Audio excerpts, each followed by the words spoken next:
Welcome to Chillin' 101. We hope this video helps.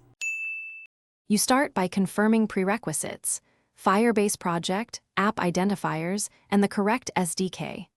Next, initialize the project with the Firebase CLI and link your local repo to that project. Once done, install the specific SDK for your platform and add the configuration snippet, API key, and database URL into your app. Make sure to enable the matching database type in the console and create a basic rule for development so reads and writes succeed while you build core flows.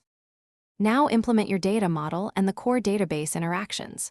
Structure data to avoid deep nesting. Choose collections or flat JSON for predictable reads. Then code CRUD. Write initial create functions, attach real-time listeners for reads, and implement updates that target specific paths rather than rewriting large objects. For counters or concurrent edits, use transactions or batched writes to ensure atomicity. Also integrate offline persistence, if needed, so the app queues changes and syncs once connectivity returns. Finish by securing, testing, and deploying. Tighten database rules to require authentication, validate incoming data shapes, and enforce ownership constraints. Once done, run the Firebase emulator suite and unit tests to exercise rules and logic locally. Follow with load testing to identify hotspots. Deploy your rules and functions together, then monitor live usage and set billing alerts to avoid surprises.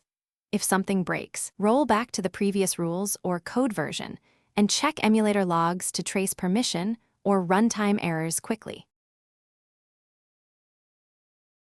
Thanks for watching. Consider subscribing if we helped you.